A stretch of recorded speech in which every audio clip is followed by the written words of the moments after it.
Greetings and welcome, everybody. I'm Chuck Palm, joined again by Brent Britton, Hello. legal mind extraordinaire, who is going to be continuing our discussion on funding.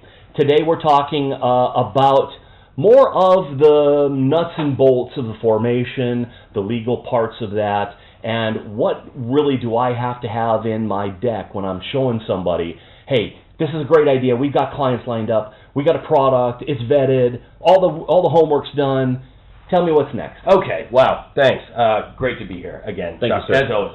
So, episode 1, I'm sure we spent a lot of time talking about market validation. Right. So what we're assuming here on this conversation is you've already determined that this is a valuable product. We should have, yes. If you make it, people are going to buy it. Yeah. Maybe you even got some pre-sales. Great. So, you got to form your company, and just the real quick advice on forming a company. If you're going to be tapping into the capital markets, if you're going to be raising professional venture capital, or if you're going to be raising money from even like super angels who You're do talking it a lot. about outside of friends and family, Outside of people friends and donating, family, yeah. GoFundMe, If you're going to be that's looking on the for, side. We're talking about a pro. Professional investor. Right. You need to be a Delaware C Corp. Oh. Period. Straight up and down, go there. Yeah, we can talk about why and all the things, but just that's it. That's the advice. I'll put a link in the show if you want to add it. The advice is not going to change. You Right. need to be a Delaware C Corp. Good. If you're not going to be tapping into the capital markets, or you're pretty sure you're not anyway, then fine. Florida LLC, Arizona, Wyoming, whatever. Right, Nobody cares. Whatever's Okay. easiest for you. Yeah. So you form the company. Now, quick sidebar. You got to pick a name. And before you pick a name for your company, you probably ought to do the trademark research on the name to make sure that it's risk-free. Gotcha. And we can go into deep detail there. But for the most part, pick a name. And just one heuristic there, the more stuff you can make up, the stronger your trademark, right? So if you're selling skateboards and you call yourself Skateboard World, it's a very weak trademark. Not very likely you can't own the pass word muster. Right. Can't own the word trademark. Yeah, you can't own the word skateboard. For example, if you're Steve Jobs and it's 1980 and you're forming a company to sell computers, you can own the word Apple, because apples have nothing to do with computers. Right. And if you're Apple Records, you can own the word Apple because Took the words out of my mouth. Right. Apparently you're the Beatles. Right, exactly. Now, if you're selling apples, Yeah. however, if you're Clem the orchard owner, you can't own the word Apple. Can't get a trademark in the word Apple. Why? Because other Apple salespeople need to use the word What Apple. about Angry Orchard? Fine. Oh, fine. brilliant. Okay. Fine. Great. My point is, Yeah. pick a name that's sufficiently... Okay, so you pick your name, you form your company, you get all your governance documents in place, right? You need bylaws, you need articles or certificate of incorporation, depending on which state you're in. And these are documents that dictate how your company is structured, how board meetings are run, how shareholder meetings are run, which is really mundane and really tedious, but you need the rules. Has to be there. You need, right. Okay. What constitutes a quorum? What constitutes a majority? What constitutes a supermajority? All these questions need to be set up. How do you give notice for a meeting? Because you don't want 2 or 3 shareholders going, ha-ha, we're holding a shareholders meeting. All right, so you said shareholders, and that kind of is a quick segue to something that actually occurred to me. You work with... intellectual property, a software, something that you're building. Yeah. You're going to sell it, and, you didn't have a lot of money to start it, so you're offering these guys that helped you build this business a piece of the company. Yeah. How complicated is that before we even get into funding? So in the early days of the company, one of the things that we do at formation is, if we're paying attention, and by we, I mean me and my team. You. Right. And certainly other lawyers who do venture. Sure. Is we allocate equity to the co-founders and the team at inception. As we've covered in the past, you better have a good, strong, solid, trusting relationship with your co-founders. Sure. Sometimes, casual friends need not apply, and I mean that sincerely, because casual friends come in this ambiguous area where you kind of trust them, but you kind of don't. You're not really sure. Whereas if they're a stranger, you know how to act. When you're dealing with a stranger, you're going to have your guard up and you're going to do things properly. If they're a very close friend, well, trust is implied, and so chances are nobody's going to hurt anybody. Right? But I want proof. Well, sure. Trust but verify. So we get it in writing, exactly. Yeah. So we work out equity allocation. Just to get it down to the numbers, when I form a Delaware corporation for a startup that might have 2 or 3 founders, I authorize 10 million shares of common stock in that corporation, and I issue 1 million shares to each of the co-founders, if that's what they want. If they want an equal split, or 2 million to you and 1 million to the rest, or something like that. Right. And just one little quirk of this is we don't actually grant the stock; we make them buy it. But they buy it at pennies on the dollar. They literally buy the stock when the company is formed, because the company that just formed has no value. Yes. So, but the stock has something called par value, which is just, it's got to be worth something. So it's worth somewhere. the paper it's not even printed on anymore. So the par value of the stock is like 1/10,000th of a cent per share. Okay. So if you buy 1 million shares, you pay $100. And sorry to interrupt, because again, my wheels are turning, and I would be remiss. You can smell the smoke, right? Yeah, absolutely. Let me blow that up. Yeah. And what we end up with in the new world of, shares of a company equal whatever value, right? And you mentioned par value. What about digitizing or tokenizing those shares and doing something like an NFT? That's a real popular phrase today. Yes. Does that mean anything to you? Yes, absolutely. Okay. No, of course. And let me just put a pin in that for a minute. Please do. Okay. So we allocate we'll come back to it. We allocate shares, and then you may have, but you're still going to be on some kind of vesting schedule, right? Because Yes. your co-founders may or may not have a stomach for entrepreneurship. They may, get 3 months down the road and be like, "Hey, we just got pregnant. I need a full-time job. I can't do a startup." Any number of things can happen. Okay. So you need to have provisions in all of the agreements that govern the co-founder, and you need agreements, okay? You need a co-founder agreement. It has to be written down somewhere. It has to be written down. Right, It not only grants the equity, but also says, here's your job duties, and here's what happens if you don't perform. Okay. Right? And so one of the things the company should have is the ability to get some of that stock back, or all of it back, if somebody leaves prematurely. Right to buy it back. Right to either buy it back, right, either at fair market value, or what they paid for it, which is $100. Yeah, right, exactly. So that's got to be worked out. What happens if a co-founder dies? Does the equity go to their estate? Do you want their spouse at shareholder meetings? Right? Or do you want to have the right to buy it back? So thinking through some of those issues. Good. Okay, so we get all that worked out, and now it's time to figure out how to pay for this, because we have to build the product. We have to sell it and market it, and we have to do all the things that companies do that make them operate and make it a legal entity. Gotcha. And we have to eat ourselves, because we're going to devote ourselves. I forgot about putting that on the menu. Yeah, interesting. Yeah. No, I need me some mac and cheese for a while if I'm going to be running this company. Feeds a family of 4. What are you talking about? So occasionally we have to go out and ask people to, right? Are you kidding me? Not my family. Have you seen me? Apparently I'm a family of 4. I don't even eat pasta anymore. Sorry. So we got to figure out how we're going to fund this thing, and there's really a spectrum of where to get money. Some folks, especially when they come from academia or science, sort of are accustomed to the whole grant process, and they're like, oh, we can go out and we can get these grants, and that will fund the company, and maybe in certain circumstances it will, but that's really an outlier kind of approach, and you really got to understand the grant process and how to process those things and deal with those applications, and the time cycle is crazy. So the preferred form of initial funding in the company, after you bootstrap it a little bit by putting in your first few $1,000s or something like that, and I don't, as a rule, recommend. There's this whole concept of skin in the game. Everybody's going to have skin in the game. Well, yeah, but you're working on this thing full time. That's kind of skin. That's your skin. Yeah. I don't recommend that people go broke in their own startup companies. I don't recommend that people maximize their credit cards. So one of the things people often say, I'm worried that I don't have enough of my own money to put into this to do a startup, because there's a lot of expenses that come with a startup company. There are. And there's startup funding that's specifically geared for that. Can we break into that for a second? Yeah, exactly. So what we're talking about is sort of seed, pre-seed level funding. Okay. Because we can't sell stock in a company that we don't know what the value is. Sure. Because the value on day one is zero. And even after I contribute, maybe I've built some software, working on software for 6 months, I contribute that to the company. You're contributing your time. Maybe there's a product. But there's something, but it's not. If an accountant came in and did what's called a 409A valuation, which is a rock bottom book value of the company, it's going to be under $10,000, even after everybody contributes all their time and energy, because it's still not making money. So we can't put a value on the company, which means we can't sell stock in the company at a price, because any price we pick is stupid. Yeah. Right? It has no backup. We're pulling entrails out of chicken entrails. Throwing spaghetti against a teacup. It's basically cryptocurrency. Right. It just has no value, right? So we generally go out to high net worth individuals, friends and family. Although I'm going to put a pin in that too. Okay. And we say, hey, invest in our company. Invest in our company, and we'll sell you what's called either a convertible note or a safe. A convertible note is a note means loan. So you're going to loan me some money, investor, all right, okay. and I'm going to write you a note that says, it's a promissory note that says I promise to pay it back. But it's a convertible note, which says at some point in the future, the market will dictate that this company actually has a value that we can all agree on. Sure. Generally, that will be the first time a professional investor invests in the company. The first time all of that pre-investment stuff is just startup funding, unpriced. And it's unpriced. There's no value, and you need it to get moving. But you need it to get moving, and you're not selling stock. You're not creating shareholders. You're selling. In the case of a promissory note, you're taking a loan, but the reason it's a convertible promissory note is that at some point when we do have an ascertainable valuation, we'll convert that loan to stock, to an equal amount of stock, once we know what that stock is worth.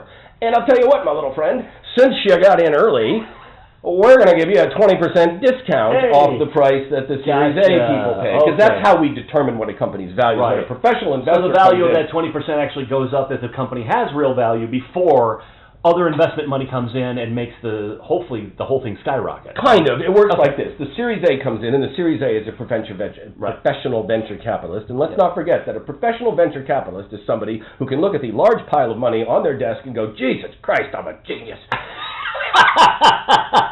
And what they're going to do is they're going to look at your company because they're so damn smart, and they're going to say, you're worth $10 million today. I'm going to buy 30% of your company for $3.3 million. And then I'm going to smoke a cigar. And you have a monocle when you say that? Exactly. Okay, good. But what happens is if I have a convertible note out there with a 20% discount, they're going to get a 20% discount off that $10 million valuation. Understood. So they're going to get an $8 million valuation, which means their convertible note is going to convert to slightly more stock. That's kind of like a coupon you get in the penny coupon, table, right? Exactly. Yes, that's right. Cool, yeah. Yes, 99 cents off is what it is. Absolutely. On your pickle, on your stackers. You stack it. For your sandwiches. Love me a good sandwich. Don't eat bread. No, you give up all the carbs. I know. So depressing.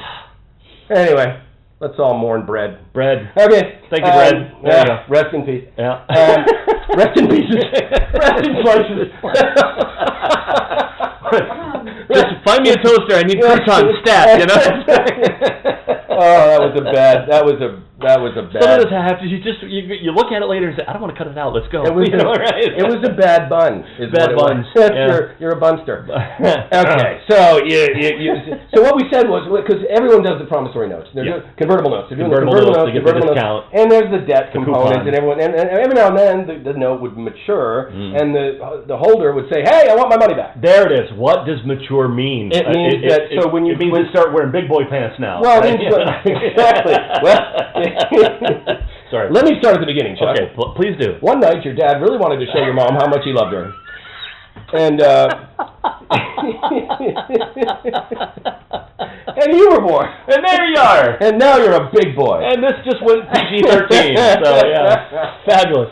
So, yeah, we're no longer wearing the boy shorts. Right, exactly. Putting on the mature note means... The note has a period of time during which it's getting hair and special places. And you're generally in the... Right, exactly. This is a general plague area. What happened here? Good God, I look like my uncle. Yeah. At the beach. At the beach. So what happens is... When you issue the note, it's got some period of time during which it accrues interest. Yeah. Like a loan, and it accrues interest, and you can pay it off in some circumstances, or you can't, depending on how you can negotiate. Because there are numerous. What happens when you can't? Well, when you can pay it off early. Oh, okay. If you pay it off early, then it never converts, and the investor never converts into stock, and you just pay off the debt and you go away. And presumably that's a good deal for the investor. Presumably they invested in the convertible notes. They got more money than they put in. If they paid it off, they got a new interest. They made 8 or 10%, and they had a good day. Good. But they don't take the rocket ride because they don't convert to stock. Sure. So the maturity is just the date at which the note stops. And then the note stops. Then you have to pay it. What happens when you don't have the money? Then you got to go back to the table, don't you? Now you got to go back to the note holder and to the lender, and you got to say, well, we can't pay the note. Right. If you sue us for default, we'll go bankrupt. Yeah. So I'll tell you what we'll do. Why don't we extend the note another couple years? And we'll have a conversation about when the hell do you think you're going to get bought, and when's the Series A coming? I thought we were going to get Series A by now. I want to convert this thing. What's going? And we have a. When you got to put a product on the shelf? Well, you got to open the kimono, and you got to do a deal with somebody who, after all, has written you reasonably sizable checks. Sure. Right? Sure. Prepaid for the kimono opening, if you will. Oh well. They charge extra for that. So it's a bad situation to be in when the note matures. But it's one of the reasons why seed investors like convertible notes. Okay. Because of that debt component and because of that instance on the horizon where they may be able to sit down with you and renegotiate, which means they may ask for more interest, they may ask for some kind of, 2x liquidation preference, which they get more money, basically more money. It's all about money, right? Do they get paid before everybody else when there's debtors? Is that something that debt happens? gets paid before anybody else. They do. Yeah. No, the question is who's the subordinated debt and who's the superior debt. Generally, it's first in line. Okay. Whoever came in first gets paid first. First in, first out. First in, first out. Okay. Generally, but there's sometimes if someone has negotiating leverage and they can convince you and they can convince the prior debt that they should be first and everyone else should be subordinated to them because they're writing $1 million check. It's a big deal for them. Sometimes you do that deal. Okay, so everything's kind of up in the air. Here's what happened. A few years ago, a bunch of people like me looked at this whole convertible note situation and said, nobody pays back the note. If it matures and they can't pay it back, they're probably going to die anyway. Yeah. As a business. So yeah, I mean, right. Yeah, it's a business. Yeah, no, they're not. No, we're not going to be at their funeral. No, we're not going to be ashes to ashes, going to die. Yeah, dust to dust. No, it's more like the company's probably usually the notes are 5 years. Okay, right? so if it didn't make it in 5 years. If you haven't had an event after 5 years, this is not universally true. I have had plenty of clients who had convertible notes that were 5 years old. We renegotiated. We got a little hanging here. We traded some horses. And then 8 years later, as opposed to 5, there was an event, and everybody was relatively happy. So it can happen. Okay. But for the most part, we looked at this and said, nobody pays attention to the note. Nobody ever pays back the debt. Let's just do a convertible note without the note. Let's do a convertible. Basically, let's do a little Chevy two-door, a ragtop Corvette, for example. Yeah, absolutely. Perfect. So they called it a simple agreement for equity. And that's the standard today. So we don't generally do a lot of convertible notes anymore. We just do a safe. Not a condom, but a safe. They used to be called. Condom. Anyway. It's all about protection. It was before my day. I just heard about it. That sounds like the conversation you have after maturity. Exactly. Son, let me tell you about the safe. If you're not using these little things, don't keep it in your wallet. It's a bad idea. Just... Otherwise, we'll have to sell all your children for medical experiments. Yeah. Anyway, my wife and I were driving through Tampa yesterday, and we were following the I want to say Mass General, the Tampa General. Right. I spent too many years in Boston. Right on. We were following the MGH minivan or something. I don't know where it was going, but it had this legend on the back window that says, "Follow me for medical research." I don't want to. No, thank you. That wasn't my plan today. Don't trademark that tagline. No, that's not a great tag. All right. So now we do the safe, which is you give me some money, and I'll give you some equity when I have a price for it. Got it. Someday. So it'll convert, if you will, into equity. But there's no loan. There's no loan component. It's a promissory thing. Yeah. It's just you give me your money. And when I have a value, I'll give you more. I'll give you stock. And again, because you're in early, I'll give you a 20% discount. Gotcha. Or I'll even do something called a valuation cap, which is to say, I'll put a cap on the valuation so that if the valuation comes, say I'm really hot and you're going to give me $100,000, I'm going to give you a safe at a $10 million valuation cap. Nice. Which means the highest valuation you're ever going to suffer when you convert is $10 million. So even if my Series A comes in at $15 million, you're going to convert the stock at a $10 million valuation, which means you get more stock than you would have if you came in with the Series A. And the reason for that is you came in early when I was risky, and I'm thanking you for that. Makes okay? sense. Sure. Now, one of the things that entrepreneurs do, which is a categorical mistake, is to say, well, I'm selling safes at a $10 million valuation, so the valuation of my company is $10 million. And I say, nay. No. You mustn't have, See, because the reason we're selling the safe is why? Because your company doesn't have a valuation. Because we can't determine what it is, because you don't have revenues, you don't have sales, you don't have assets, the whole thing.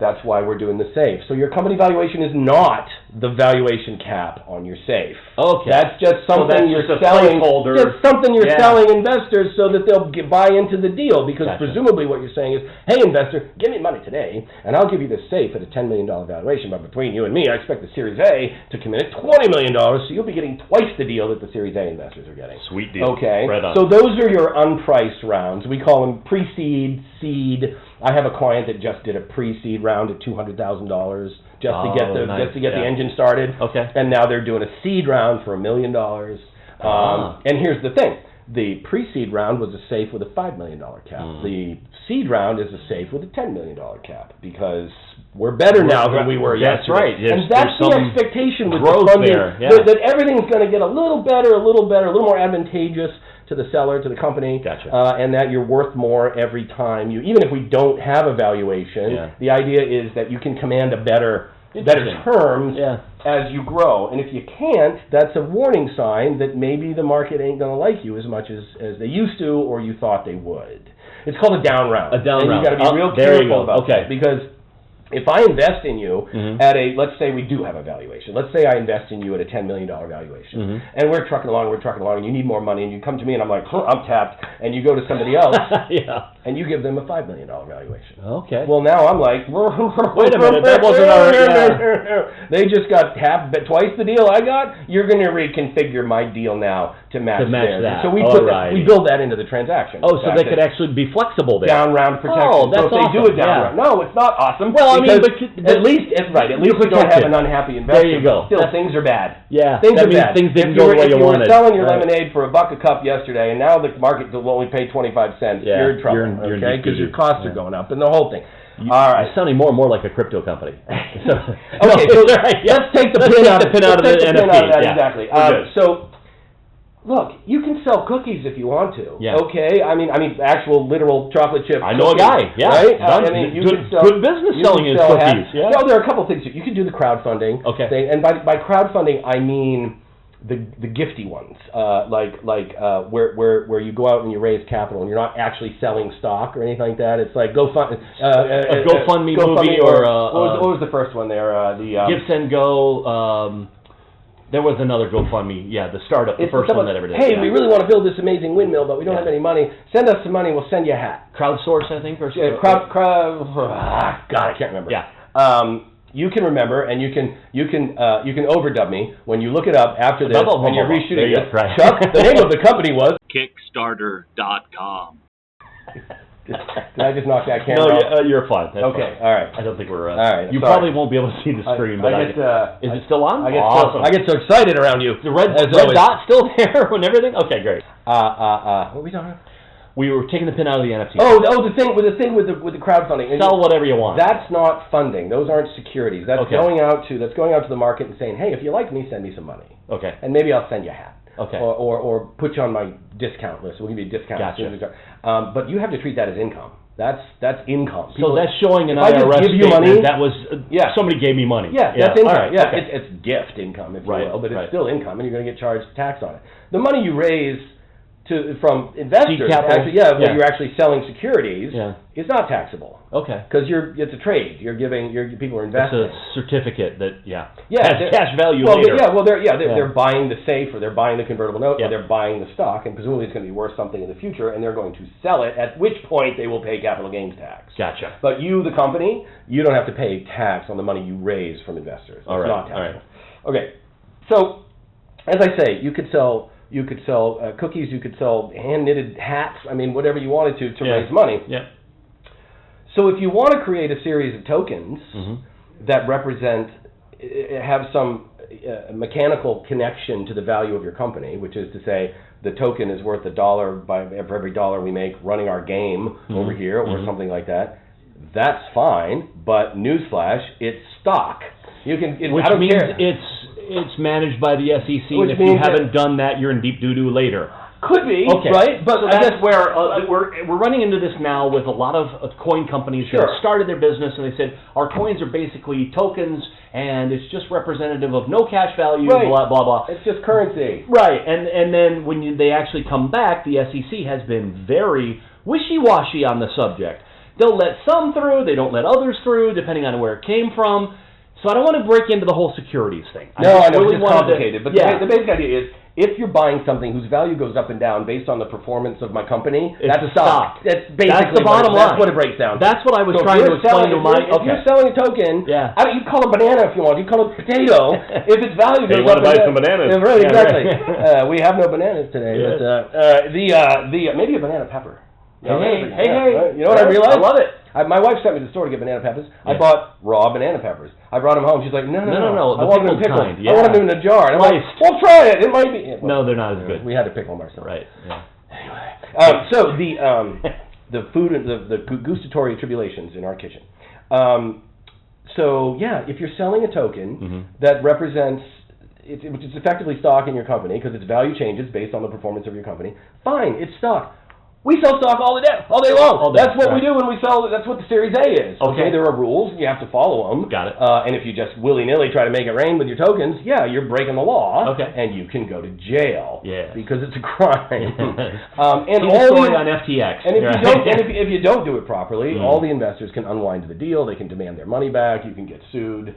So there are rules in place to protect everybody. And everyone thought that when blockchain got real. And Bitcoin started to get blown up onto the public stage, and everyone involved, the Gestalt reasoning was, this is the Wild Wild West, and all the laws don't apply, and we can do whatever we want, and we can form our own companies, and we'll call them DAOs. They've been doing that for years, and it's just had a different name at a later time. And it's like, no, we know what this is. Yeah. Like, thanks for the fancy terminology. I really enjoy your nomenclature there, guys.